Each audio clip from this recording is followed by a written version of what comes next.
ते सांगतात की 3 महिन्यापूर्वी त्यांच्या डोळ्याला अंधुकपणा दिसत होता, ब्लर होत होतं. तर ते डॉक्टरांकडे दाखवायला गेले तर डॉक्टरांनी सांगितलं तुम्हाला मोतीबिंदू झालेला आहे. ते म्हणाले की तुम्हाला ऑपरेशन करावं लागेल. आणि त्यांनी सांगितलं ज्यावेळेस त्यांचे टेस्ट करण्यात आले ब्लड शुगर जवळजवळ 400 होती. आणि डॉक्टरांनी सांगितलं की तुमचं 400 शुगर आहे तर तुम्हाला तुमचं ऑपरेशन करता येणार नाही यावेळेला. तर ते स्पेशलिस्टकडे गेले. स्पेशलिस्टकडे जाऊन दुसरे रिपोर्ट काढले. ते ब्लड शुगर तर हाय होतीच, त्याप्रमाणे त्यांची क्रेट लेवल जी आहे ती 44 पर्यंत होती, जी नॉर्मली 1.3 असायला पाहिजे होती.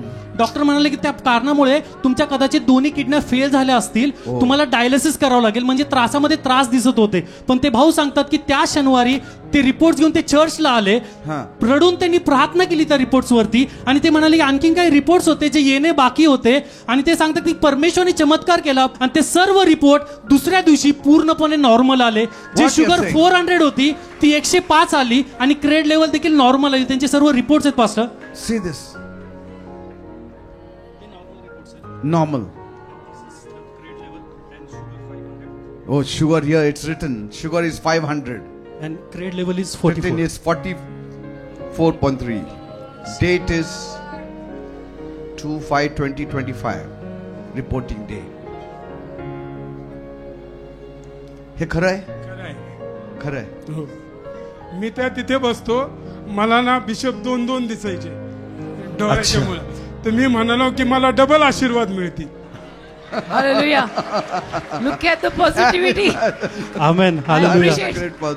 आणि ते म्हणाले की त्यानंतर ज्यावेळेस ते गेले डॉक्टरांकडे, डॉक्टरांनी त्यांचं ऑपरेशन झालं मोतीबिंदूचं, सगळं काही नॉर्मल झालं आणि परमेश्वराने चमत्कार केला आणि त्यांना आरोग्य दिलेलं आहे. त्याच प्रकारे ते हे देखील म्हणतात की गेले 7-8 महिने झाले ते घरासाठी प्रयत्न करत होते, घर मिळवण्यासाठी, आणि त्यांचं लोन देखील पास होत नव्हतं. पण परमेश्वराने इतका चमत्कार केला, प्रार्थनेनंतर त्यांना एक नाही 2 घरांनी परमेश्वराने आशीर्वादित केलेलं आहे. म्हणजे सर्व गौरव प्रभू येशूच्या नावाला देत आहे. हालेलुया. मी फक्त माझ्या येशू ख्रिस्तावर विश्वास ठेवला. मी एकच पॉलिसी काढली, जीसस पॉलिसी, जीवन भर भी और मरने के बाद भी. हालेलुया. पिछले 2 महीने से उनको ब्लीडिंग प्रॉब्लम था और वो कहते हैं कि वो दिन पे दिन इतना बढ़ता गया. हर महीने वो 3 डॉक्टर के पास गए. डॉक्टर ने उनको हर महीने अलग अलग दवाई दी. वो कहते कुछ उनको फर्क नहीं पड़ रहा था. वो कहते हैं कि उनकी मम्मी नासिक से यहाँ चर्च में आने लगी और उनके लिए प्रार्थना करने लगी. उन्होंने पिछले शनिवार ऑनलाइन आपकी सभा देखी. वो गुजरात से आई आज यहाँ साक्षी देने के लिए. वो कहते कि जब उन्होंने ऑनलाइन आपके साथ सहमति से प्रार्थना की, वो कहते हैं उसके 2 दिन बाद जो 2 महीने से उनकी ब्लीडिंग की समस्या थी वो पूरी तरीके से रुक गई. वो कहती है कि उनके विश्वास ने और आपकी प्रार्थना ने जो उन सहमत होकर आपके साथ किया, उसने उनको चंगाई दी है. इसके लिए वो सारा गौरव प्रभु यीशु को देते हैं. गुजराती भाषा बोलते हैं आप? हाँ. गुजराती में बोलो. क्या है, क्या हुआ? ગુજરાતીમાં કહું જરા શું થયું તું? મને છે ને 2 મહિના તા બ્લીડિંગ નો પ્રોબ્લેમ હતો અને હું સતત કહેતી હતી મારો પ્રભુ હશે તો કઈ નહીં થાય, મને કશું નહીં થાય, મને મારો પ્રભુ કાંઈ નહીં થવા દે. બસ મને પ્રભુ ઉપર વિશ્વાસ હતો. હું પ્રભુ ઉપર જીવતી હતી. મારે દવાથી કાંઈ લેવા દેવા નહોતા. મારે પ્રભુ છે એટલે હું છું.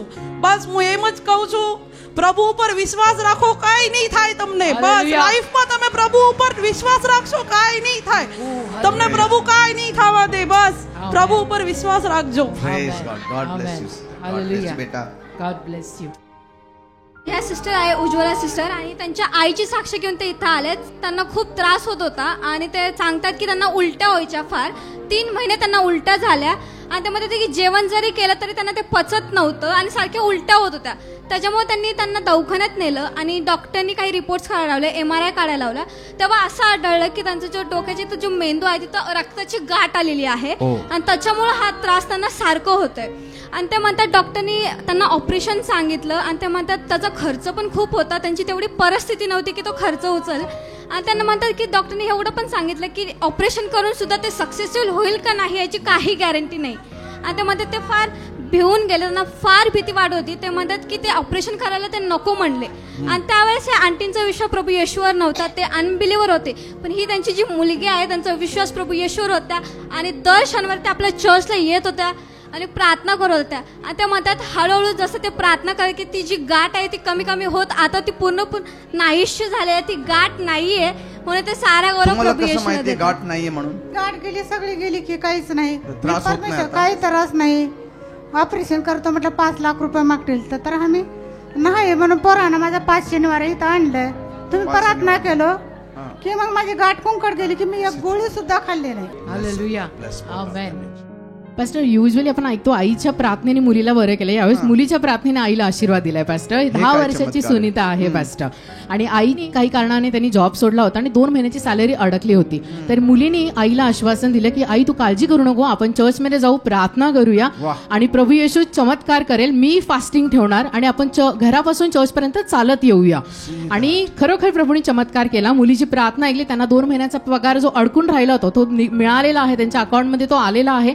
आणि आज हे 10 वर्षाचं लेकरू पास्टर घरापासून फास्टिंग केलेलं आहे, प्लस घरापासून चालत आलेलं आहे. पिंपरी पासून आलेले आहेत.